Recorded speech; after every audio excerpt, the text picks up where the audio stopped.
Hey guys, welcome to episode 8 of Pardon the Dashboard.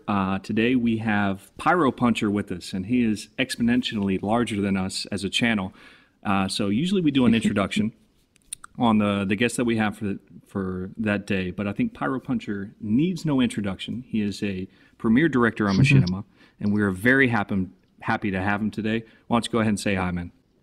Hello, I'm Paul, also known as PyroPuncher. I just want to let you guys know how I actually came to be on this.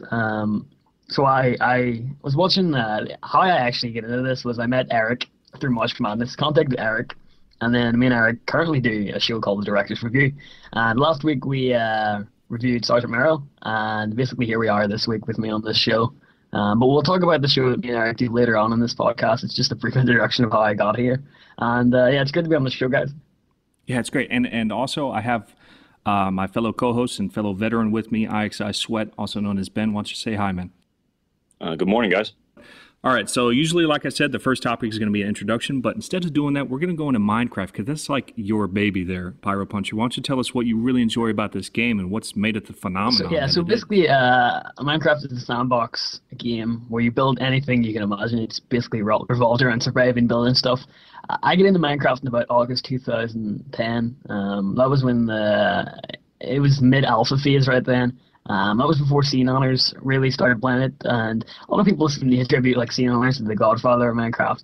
But I started playing a few weeks before Scene Honors actually started posting videos, and the way I get into Minecraft was there's another guy I know called Sneaky Mode, and he posts videos on YouTube. He used to be really prominent in the community back in the day, and then he took a break and started to die down a bit, but he's building his way back up there. And he started posting Minecraft on Livestream and stuff like that, and I said, why don't I pick up this game? So I went to Minecraft, bought it, and here I am almost 10, 11 months later still playing it.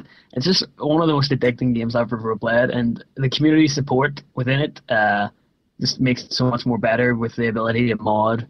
And the ability to add mods really just changed the game. I mean, you can make it into a first-person shooter, essentially, with the ability of mods. So it's just something I like to play. Like, I hop on it every day. That's not something I can really say about most games.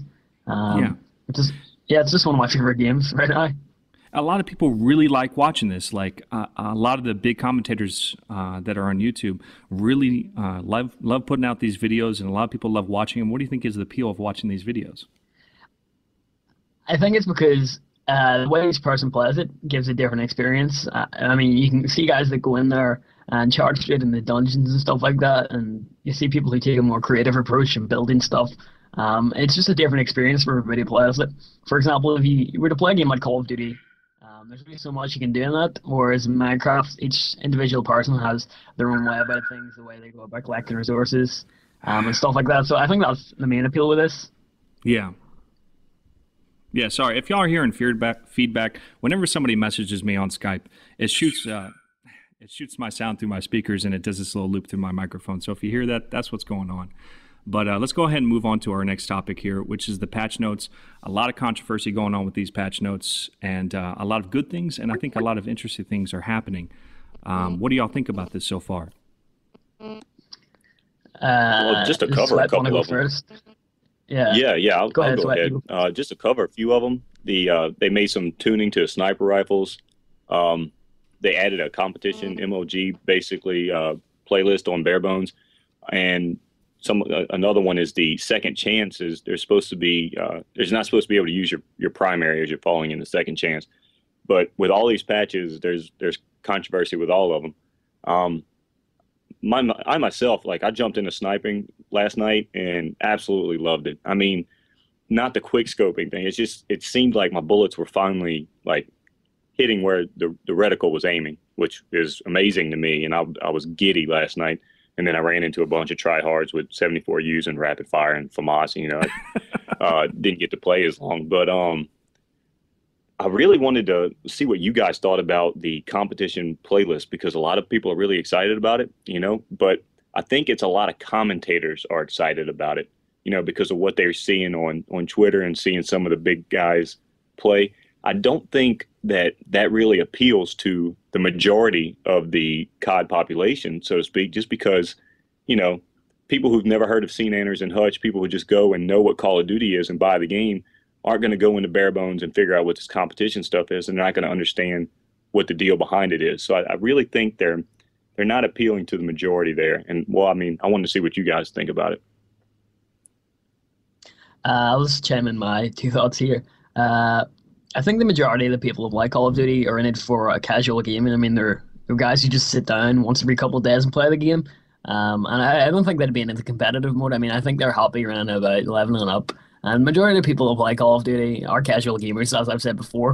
And one thing that really annoys me about them implementing this new playlist, as I was talking about earlier when we weren't recording, is the fact that the implementation of the playlist would dilute the actual main game modes, meaning that would have a harder time matchmaking with other players. If you look at games like Modern Warfare 2 now, where their player count's slowly dying down, there's still a lot of additional playlists that were implemented into that game. And I really think instead of adding more and more playlists, the companies like Treyarch and Infinity Ward should just concentrate on the main playlist and concentrate on getting players into that, because there's some game modes on Black Ops that literally nobody plays at all, and I really don't see why they're there, because they help with bare bones, they have hardcore, and now they're adding this competitive one into bare bones as well. And there's just so many playlists for people to play. It's just diluting the actual main game mode. Yeah, so you think having all these playlists is making it actually harder to get into a game? Yeah, definitely.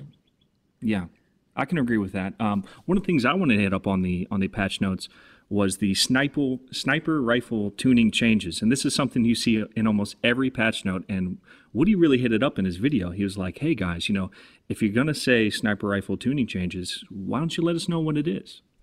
And him and David Vonderhaar, which is I believe he's the lead game designer for Treyarch, he said I think he's a community manager for Treyarch. Okay. Well, I think his job is to interact with the community. Yeah. Okay.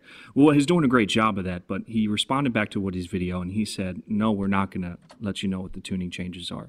And he was really just kind of secretive about the whole thing. It made me wonder, are they even making any changes? Are they just saying that to kind of please the people that are upset with the sniper rifles right now? They tricked me. I'll say that. They definitely tricked me. I rarely play 360 on my Xbox. I rarely play Black Ops on console anymore. The only way I would play it is if I was hopping on to play with some friends and stuff like that.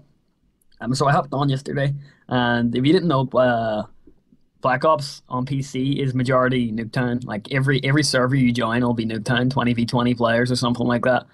So it's insane. But I picked up the sniper rifle last night, and I noticed you guys were saying earlier that the hit detection was far better. And even on PC, where there's dedicated servers, the hit detection with sniper rifles was horrible before the patch, but I really noticed that they've improved the hit detection. Like when I shoot someone's head, it'll register as a headshot and not like an arm shot or something like that. So that's the major thing I've noticed with this patch. Yeah. I am impressed with what they're trying to do. They're trying to take the community comments and feedback, and they're trying to turn it into a better game. So I appreciate that. But I just think they need to be a little bit more transparent if they're going to say that they're changing something. But that's just my thoughts. All right. Real quick, and I know we're going to move on, and so I just want to end it with this. I watched a video 20 minutes long with Fisticuffs and NASA One last night about the competitive playlist, and that's where my questions stem from. I feel bad if I didn't throw that out there. So, yeah, if you guys want to look up that video and see that, they cover a lot more in depth, and I feel like I wouldn't be doing it justice if I didn't mention that I watched that before I did this.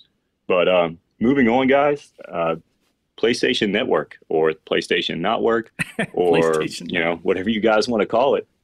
Sony's coming out and saying, or somebody's coming out and saying it's $24 billion is what it's costing them. Sony, sent an email out that apparently says that PlayStation users who had their credit card information stored, the credit card information and their personal addresses have now been compromised. What's the deal, guys? Like, what are your thoughts? Well, I own a PS3 myself. I bought it back when the new Slim model came out, and I bought it to play with some of my subscribers. I'm honestly going to be honest. With the PS3, I really didn't have much feelings towards it. I rarely played it. It was just to go on and have a few open lobbies with my subscribers. But I really don't know. I mean, a lot of people have been telling me that you get what you pay for. Sony obviously provide a free service here. And we on Xbox pay like 40, 50. I pay £40 a year for Xbox Live subscription. And I don't know. I mean, they really messed up with it. Did they get credit card details from They did not get credit card Sony details. What they said is that they got address information, they got just your name, your email, and this is affecting 70 million people. 70 million people are associated with the PlayStation Network, and that's huge. I mean, 70 million people are being affected by this. I didn't even think I was part of the PlayStation Network, but apparently at some point I owned a PSP and I signed up for it, and I got an email saying, hey, your information may be jeopardized. Yeah, me too. I actually haven't touched my PS3 in a couple of months, but the thing is, the email address I used to sign up for that is the one that like my PayPal and my YouTube account is linked to. So I really like went and changed everything, all the details and stuff like that. And just to make sure like nothing was compromised, because I really don't want these people knowing my information and stuff like that. It's just really freaking me out that like everything that I've worked for on YouTube could be gone just because Sony fucked something up. Excuse my language there. Yeah. No, I mean, they did. And I wonder, what is this doing for Xbox? What do you think this is doing for Xbox sales and Xbox, reputation? Skyrocketing it, honestly. It. I know a lot of Yeah. I know a lot of people that have said that they're going to switch to Xbox. Like my friend, I have a few friends that have both consoles, but they have recently switched to the Xbox with PlayStation Network being down, and they've honestly said it's a much better experience just because of the fluidity of it and how I personally think the system that Xbox has with their XMB dashboard system and the ability to see what your friends are playing and playing in parties and stuff like that really sells it for me. Whereas in PSN, when I'm playing, I really don't have that much connection with friends. Now, I don't know if it was changed because I actually had last time I was on PS3 was probably before Christmas, but that was my main issue with PS3. Just the whole you weren't really connected with your friends as much as on Xbox. Yeah. Yeah. And I mean, obviously, here on Pardon the Dashboard, we're kind of Xbox related, the whole PTY thing. But I do think, PlayStation is a huge part of the gaming community, and this affects all of us. And I think it's horrible. But, let's go ahead and move on. All right. And that would be Paul's baby and Eric's, the director's review, where you guys go and you look over smaller channels in the community, not necessarily well-known channels, and you kind of give your take, the good things, the bad things. You want to tell us a little bit more about it? Yeah. So the director's review basically came from me and Eric. We were sitting one night in Skype. We started brainstorming of what ideas we could do, and Eric came up with the idea of sort of a highlight show. There's a lot of people with under, let's say, a few thousand subscribers that really have no way to get their name out there. I mean, Machinima certainly does partner people with that amount of subscribers, but it's so hard nowadays with the amount of directors they have and to get contact with them. So me and Eric thought that we would look through channels that we both personally enjoyed, thought the content was original, and thought their names really needed to get out there.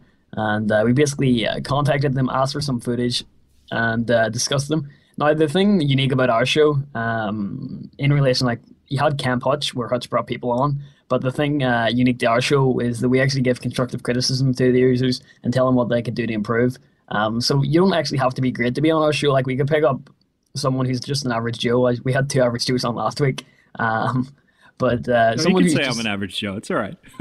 Yeah. We just pick up saying I have a chance. average directors, good directors, bad directors, everything, and we give them constructive criticism on what they could do better, and hopefully just get their name out there. So that was the main basis behind our actual show when me and Eric put it together.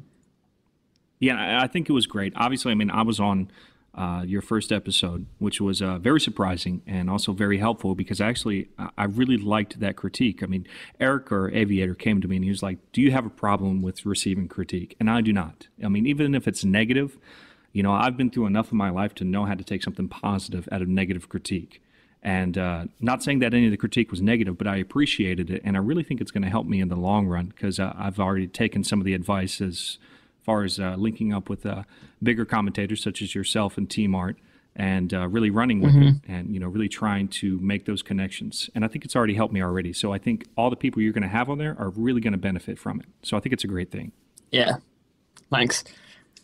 All right, so let's go ahead and move on to Commentator March Madness. This is something we've been doing coverage on the entire time, and we're not necessarily breaking down every video. I know a lot of commentators that are doing that. What we're just doing is just looking at trends and the overall how the community overall is receiving it as it goes on.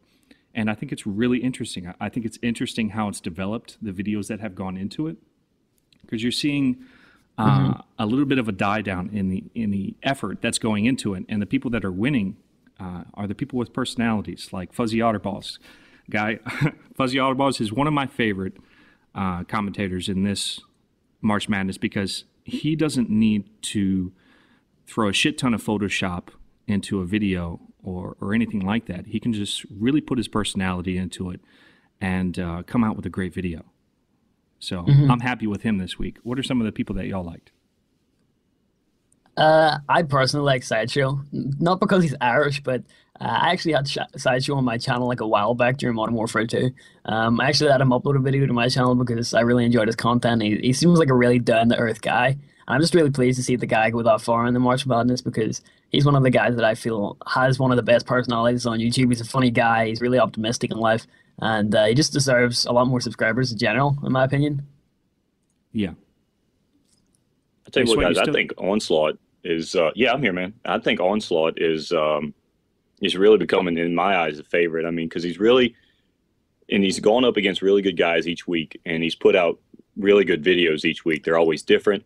It's always something new. But it's something he's done on his channel in the past, but he's not doing the same thing in the competition. And I mean, we've talked about Mike on here before, and the impact he's had on us as commentators. But I really think, I mean, as far as a top seed in the competition, I really think he's going to be tough to beat. I mean, you got to like the chances of the young guys, or the smaller channels that are, really competing hard. And Mike's just kind of trucking through there. So in my opinion, he might be the favorite to me. Yeah, Mike is one of those people who just has a little bit of everything. I mean, he's a master at some trades, but he really does all of them very well. He can do live commentary. He can do the Photoshop thing with his breaking down a video with his field stripping series. He can do the group live commentary. He can just play a game of Magic and people are going to watch it. He's really just one of those people that just has everything. Definitely. And I agree. In a competition like this, I mean, you're appealing to fans, you're appealing to judges. I really think he's going to be tough to beat him.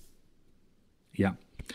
All right. Well, we're coming up on the end of our episode 8 of Par in the Dashboard. I like to keep it under 20 minutes. So what I want to do is I want to let everybody know that a lot of effort goes into Par in the Dashboard, and it's not just on my part. There's a lot of things that go on behind the scenes, and a lot of people that put effort into this, not just through the gameplay, but you also have Aviator, who is obviously a huge help in helping get PyroPuncher on here.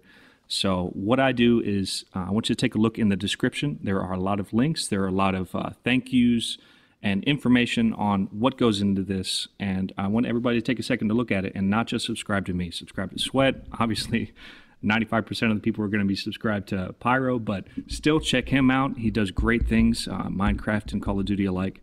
And that's all I have to say about that. Do y'all have anything you want to say before we end the episode? I'll just chime in here. Pleasure being on this show, guys.